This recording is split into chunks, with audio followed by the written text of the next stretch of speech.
Governor Rendell says there's no guarantee that his proposal will pass, but if it does, the Tuition Relief Act will go into effect in the fall. While still under surveillance, Williams got into his car and was stopped just a few minutes later here on Jacks Mill Drive. There are close to 2,000 students in the PO school district right now, but the population is expected to decrease by as much as 400 in the next decade. Also, there is separate legislation aimed at junior drivers.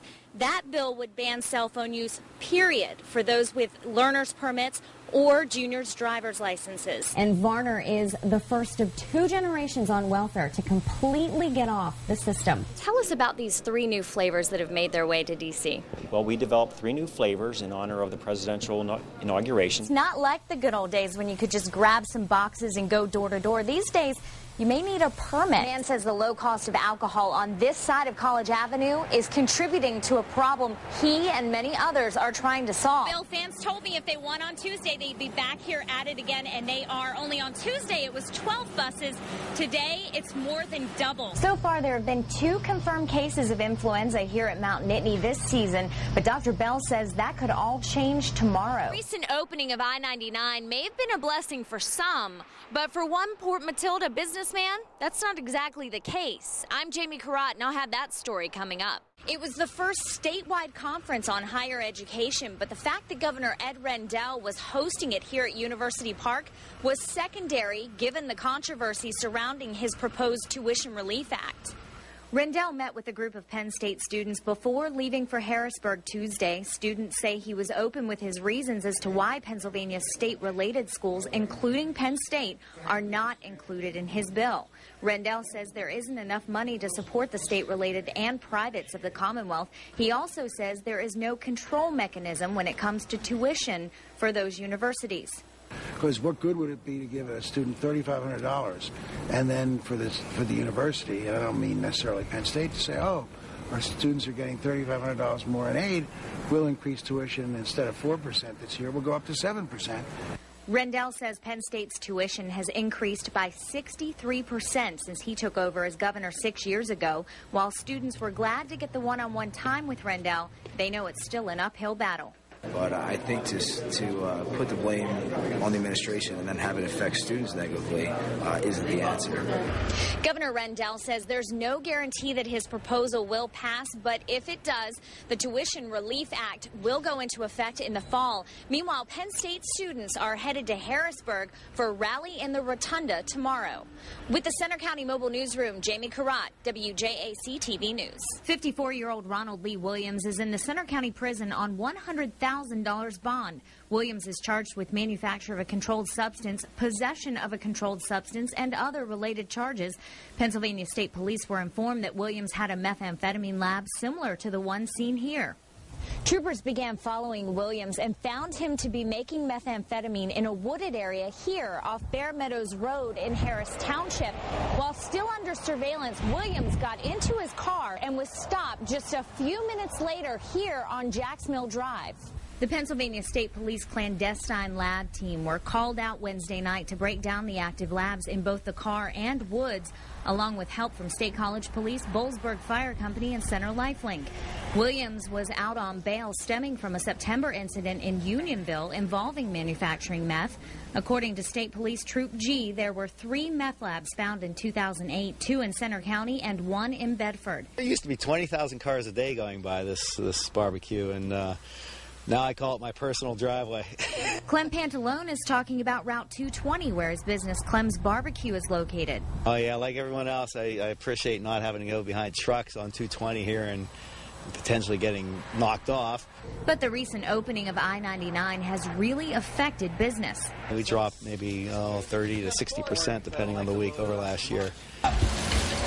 There is a flip side. Pantalone tells me catering is great. But it doesn't matter where you're at with catering. But location is everything when it comes to Pantalone's Port Matilda setup, and now he's being forced to look at other options.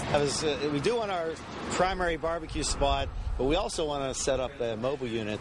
It was just like a big crash and a big bang. And the roof and deck to Mildred Johnson's Bellefonte home are demolished. So the wind must have came and put it up in the air and then brought it right upside down. And that's the way it landed, all in one piece. It happened around 6:30 Thursday morning. Johnson says she thinks it was a tornado.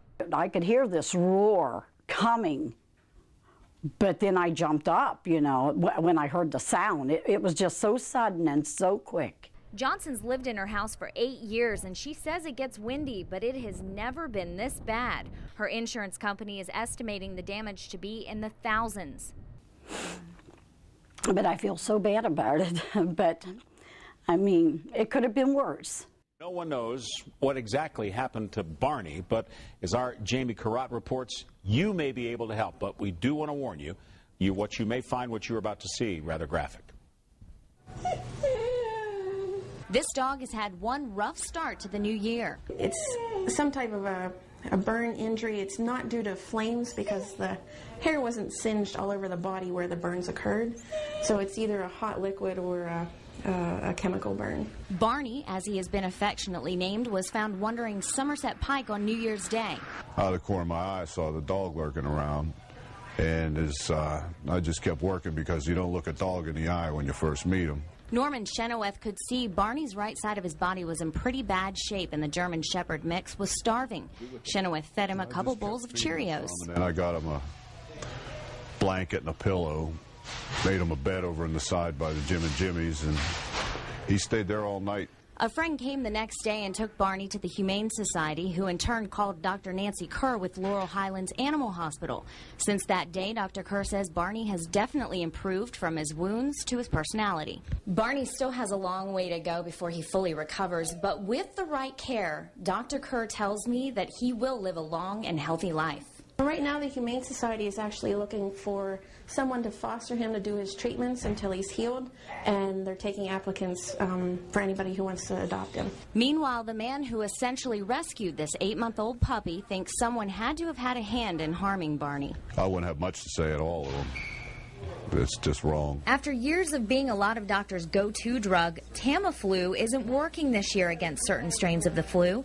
Dr. Evan Bell with Center Medical and Surgical Associates says it's both interesting and scary. So far, they've studied 65 strains of them, and 64 of them have been resistant to Tamiflu. Where does the vaccination come into play? Well, absolutely, vaccination is the key to the whole thing. Is you want to prevent the disease, not to have the disease and treat the disease. Which is why he is still encouraging folks to get that flu shot. The Centers for Disease Control recommends that those who are elderly, pregnant, or 18 years of age on down to 6 months old should get vaccinated each year. So far, there have been 2 confirmed cases of influenza here at Mount Nittany this season, but Dr. Bell says that could all change tomorrow. Now, oftentimes the common cold is mistaken for influenza, but Dr. Bell says when you get the flu, you'll know it. It hits you very fast.